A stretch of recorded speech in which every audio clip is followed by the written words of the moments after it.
네, 지금은 유럽을 알아야 세상이 보인다. 이 책을 낭독해 보도록 하겠습니다. 유럽, 얼마나 알고 계신가요? 낭독하겠습니다.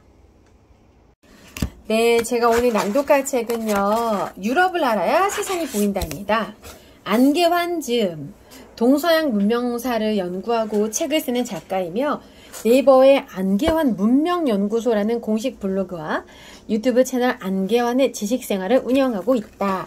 네, 목차 소개해 드리도록 하겠습니다. 목차, 네, 1장 신과 영웅 그리고 인간, 2장 유럽을 만든 헬라인과 로마인, 3장 그리스도교의 탄생, 4장 신의 세계와 인간의 세계, 이렇게 나누어져 있는데요. 자, 아직 유럽을 가보지 못한 저는 제가 기억 남는 거는 이 부분이었거든요.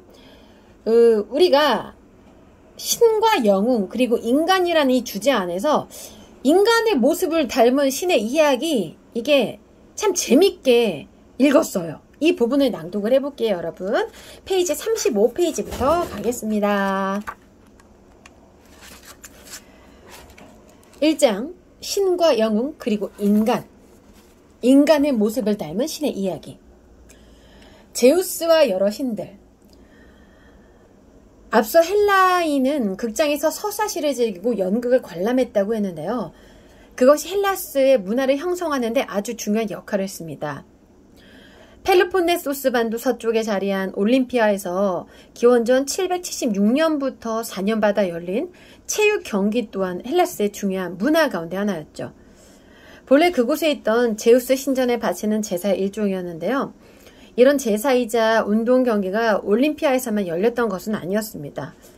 신탁으로 유명한 델포이에는 퓨티아 여신을 모신 제전이 있었고, 코린토스 부근에서는 이스트미아 제전도 열렸습니다. 헤라클레스의 사자로 유명한 네메아에서도 제전이 열렸고, 또 아테네에선 판아테나이아 제전이 헬라인을 초대했습니다. 이오니아의 여러 도시에서도 제전이 열려 사람들을 경쟁적으로 불러 모았을 겁니다. 이는 비즈니스 관점으로 봐도 상당히 의미 있는 일이었는데요. 이들 중 올림피아 제전만 1,000여 이상 이어질 수 있었는데, 이 첩첩산중에 있는 올림피아가 다른 제전들을 물리친 경쟁력이 무엇이었을까 생각하게 됩니다. 그런데 헬라스 문화의 활성화에는 경기장보다는 극장이 더 큰 역할을 하지 않았을까 싶습니다. 도시마다 극장이 있었고 연극과 축제가 자주 열렸기 때문인데요.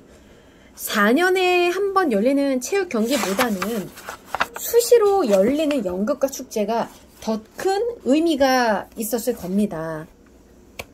더구나 올림피아 제전이 시민계급 남성만의 행사였던 데 비해 축제는 여성과 노예를 포함하여 다수가 참가할 수 있었기 때문인데요.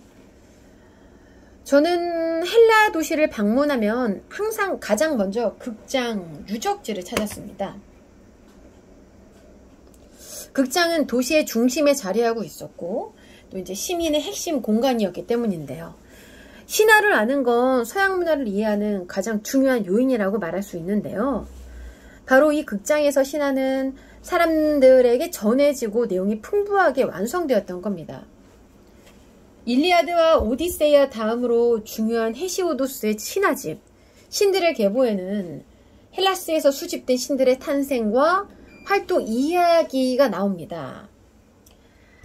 아이기스를 가지신 제우스, 아르고스의 여주인이신 헤라와 황금 샌드를 걷는 이 아이기스를 가지신 제우스의 따님이신 빛나는 눈의 안테나, 포이보스 아폴론, 활을 쏘는 아르테미스, 대지를 붙들고 있는 대지를 흔드는 포세이돈, 존경스러운 테미스, 속눈썹을 잘 깜빡이는 아프로디테, 황금 머리띠의 헤베, 아름다운 디오네, 레토 이아페토스, 음모를 꾸미는 크로노스 에오스, 강력한 헬리오스, 빛나는 셀레네 가이아, 위대한 오케아노스 어두운 밤, 그 밖에 다른 영생불멸하는 신들의 위대한 충족을. 태초에 등장하는 수많은 신이 있지만 천지창조는 이야기는 없죠. 헬라인은 인간을 세상의 중심에 두었는데요. 신의 모습과 본성도 인간과 크게 다르지 않습니다. 인자한 어른의 모습을 가진 제우스, 최고의 여신이면서도 제우스의 아내로서 질투하고 시기하는 여신 헤라. 최고로 아름다운 여신으로 등장하는 아프로디테. 인간에게 지고지순한 선이며 절대적 창조주로 인식되는 그리스도교의 신과는 달랐습니다. 아폴론처럼 제우스의 아들이라 해도 신의 음료 넥타르와 음식 암브로시아를 먹지 못하면 영생이 주어지지 않았는데요. 각자 역할이 정해져 있고 사랑하고 질투하고 싸우고 그랬습니다. 올림푸스의 제왕이라는 제우스조차도 절대 권력을 갖지 못하고 주어진 직분만을 충실히 이행하는 존재였을 뿐입니다. 제우스는 티탄족과의 전쟁 후 형제 포세이돈, 하데스와 천하를 나누어 가졌습니다. 폭력적인 아버지 크로노스와 사촌 당숙격인 티탄들을 물리쳤기 때문인데요. 그리고 티탄족의 일원이었던 아틀라스에게 하늘을 지고 있도록 벌을 내렸습니다. 그 결과 포세이돈은 바다를, 하데스는 저승을, 제우스는 지상과 하늘을 갖기로 함으로써 패권이 완성되었고 제우스는 올림푸스 1인자가 되었습니다. 제우스의 상징은 번개와 독수리입니다. 세상의 통치자로서 자신의 뜻을 거역하는 신과 인간을 번개로 처단하고 독수리의 권위를 나타냅니다. 후세인들은 제우스의 독수리를 강력한 힘의 상징으로 활용했는데요. 로마 제국에서는 황제의 상징이 되었고 독일을 비롯한 유럽 제국에서는 국가 문양으로 나갔습니다. 로마 제국을 모방해 설립된 신생국가 미국에선 합중국의 연방 문양이 되었고요. 심지어 이슬람 국가 이집트에서는 국기에 독수리 문양을 넣었고 연세대학교에서는 학교의 상징물로 정했습니다. 제우스의 가장 중요한 역할은 세상의 조정자입니다. 트로이 전쟁에서는 여러 신이 각자 응원하는 세력이 있었지만 제우스는 한쪽 편을 들지 않았죠. 그의 입장에서는 어떤 쪽도 다스려야 할 인간들이었기 때문입니다. 제우스는 똑똑한 아들과 딸인 아폴론과 아테나를 핵심 참모로 거느리고 신들 간의 문제를 해결합니다. 아폴론에게는 태양신의 권위를 부여하고 원래 자신의 역할이던 신탁 능력까지 위탁하여 인간의 실제 문제를 해결하도록 합니다. 아테나에게는 아이기스 방패를 주어 영웅 페르세우스와 오디세우스를 직접 독도로 시키죠.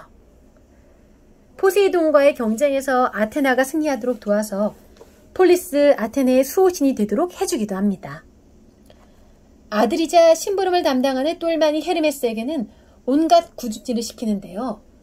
저승세계로 하데스에게 찾아가 납치해 아내로 삼은 페르세포네를 데려오도록 하고 이유를 감시하고 있는 눈 100개를 가진 아르고스를 살해하도록 합니다. 네, 오늘은 제가 유럽을 알아야 세상이 보인다의 일부를 낭독을 했는데요. 이 책의 장점은 우리 저자가 말하듯이 글을 적어놔서 참 좋았습니다. 그래서 저는 이 책을 통해서 정말 저자가 나를 위해서 강의를 해주고 있구나라는 느낌을 받았어요. 오늘은 유럽을 알아야 세상이 보인다 낭독을 해봤습니다.